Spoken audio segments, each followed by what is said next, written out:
am a 33 years old female, have been engaged to my fiancé, 37 male, for 5 months. We don't share finance because that's what he wants. I got a raise on my salary. Now I earn 30% more than he does, and I notice that he's been using this to ask me to pay for him and his friends. Whenever I say no, or why should I pay for this, he'd respond with the 30%, that's why. He acts as if the 30% is unfair or that I'm not deserving of it. Several times he has tricked me to pay for his and his friends' meals by asking me publicly. Let me say that I'm too nice to say no. I hate confrontation, especially when we're at a public place like a restaurant, so I just grin and pay.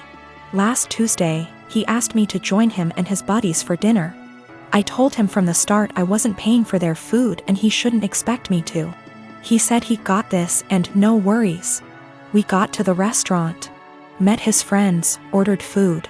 And in the middle of the meal he leaned in and whispered that I would be paying for everything he and his friends ordered. I got so mad I whispered back, no. But he probably relied on me not causing a scene in public and in front of his friends. He said, you have enough money, you could pay for everyone's food, 30%, remember? I was fuming inside.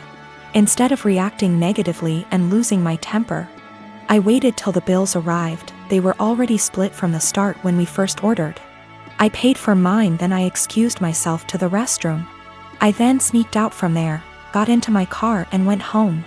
I started getting phone calls from my fiancé, then texts asking where I was. I texted back saying I didn't appreciate how he put me in this situation and basically tricking me into paying for his and his friends' food. I told him I went home, then stopped replying. An hour later he came and started yelling at me, calling me selfish, irrational, cheapskate and childish for sneaking out like that and leaving him stuck with a bill he could not pay. He had to call his brother for help. We had a loud argument, then he walked out. His friends didn't speak to me on this, but he told me they're disappointed in my behavior and are telling him to take time and reflect on the type of woman he's gonna be married to. He said that because the restaurant wasn't expensive, then I could have just paid. He admitted not telling me about it till later, knowing I'd refuse. He still thinks my reaction was childish and unacceptable. I don't want to go into tons of details. You need to know that for the last 7 years I have not been at home. And during this time my 2 brothers and sisters were still living there. While I was at home, our stepfather abused us mentally and physically. We lived in crappy houses that were covered in real garbage, including animal feces, absolutely everywhere. I haven't heard from my little sister since May. I'm pretty sure she was told to cut contact with all of us. We are her older siblings. My second sister, after my younger sister, is overweight and has spinal problems and has to diet and see a specialist she is not taken to. I told the social worker that I wanted to check on them because they were in a sorry state and because I'm not sure if there is still any physical or psychological abuse going on in the house. This genuinely worries me. I told them what happened to us, hitting walls, throwing things at us, swearing, belittling our character, etc. And told them repeatedly that I really just want to know what my younger brothers and sisters are not the same living conditions as they were. My husband supported me during the call and agreed that it was the right thing to do. All my siblings discussed this beforehand, except for my older sister, who moved out before things got bad, and the 2 who live in the house. We all agreed that this would at least let them know they were being watched and we weren't just disappointed in them, and maybe my mother and SD would keep the house clean nose, etc.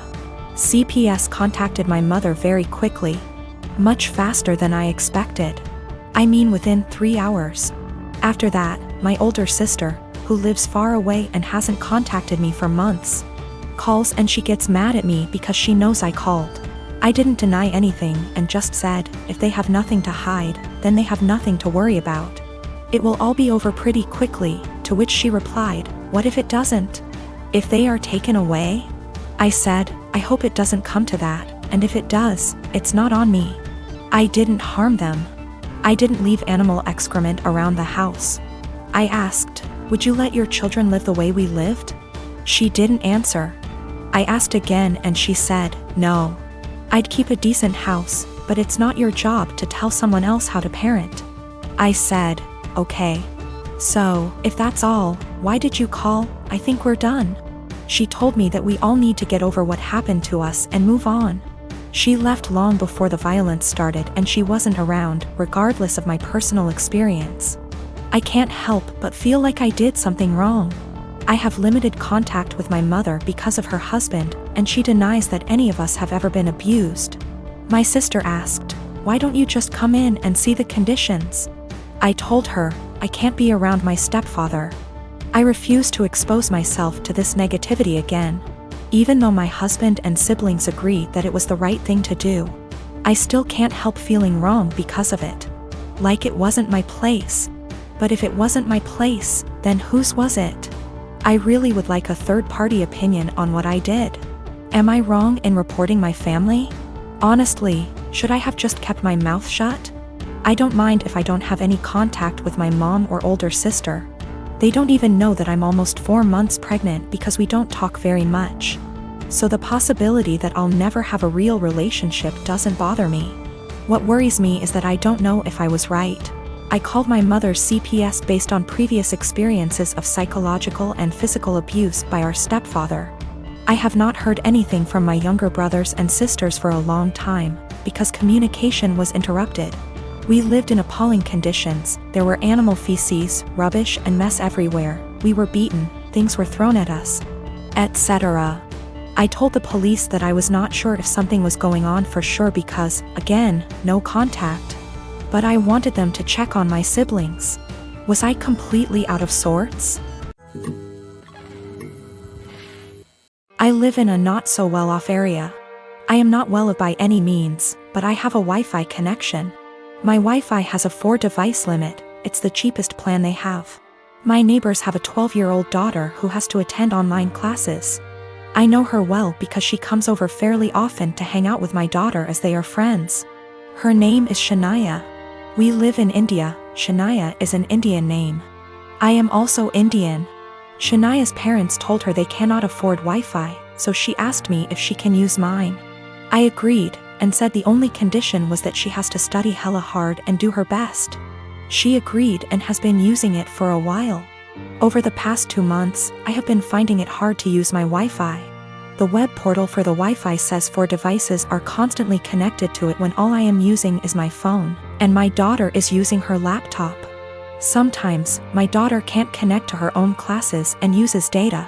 I asked Shania about it last week, and she said her parents forced her to tell them the password and that they have been using it. I went and spoke to her parents about it, and said that it is only for her to be able to attend classes. They said they will stop using it. But over the week, 4 times my daughter's classes got interrupted because there were multiple devices trying to use it. Yesterday, Shania told me that our other neighbors also have the password and are also using it, that her parents gave it to them. I went and warned her parents again, said I will change the password, but they made false promises again and shut their door. I changed the password and gave Shania the new one, but her parents forced it out of her again. My daughter's education needs to take priority. Her classes are important. I can't let her education take a back seat, but if I change it again and not give Shania the password, her education will get affected. There's this girl that lives in my uni halls. We're not roommates, but we are flatmates. We are both 19 years old. Let's name her Kaya. I met her in September when we started university and moved into halls. We're not best friends, but we are friendly. We don't really spend much time together. Over time, my friends noticed that Kaya tried to copy me in everything. It started slowly, accessories and some clothes. Nothing major. I didn't even notice until people started pointing it out to me. I have a rather distinct style and she started copying it. I don't know the style and she's free to wear what she likes, but it's the exact same copies of my outfits, which is very odd. But then, it started going further. I dyed my hair, she dyed her hair. I bought something for my room, she bought the same thing. I started chatting with a guy. She became obsessed with that guy to a point that whenever I had a male friend or guy I was interested in over, she would go out of her way to try and get their attention, coming down to the kitchen in nothing but a towel. She never used to do it, etc. And she would do anything to attract attention.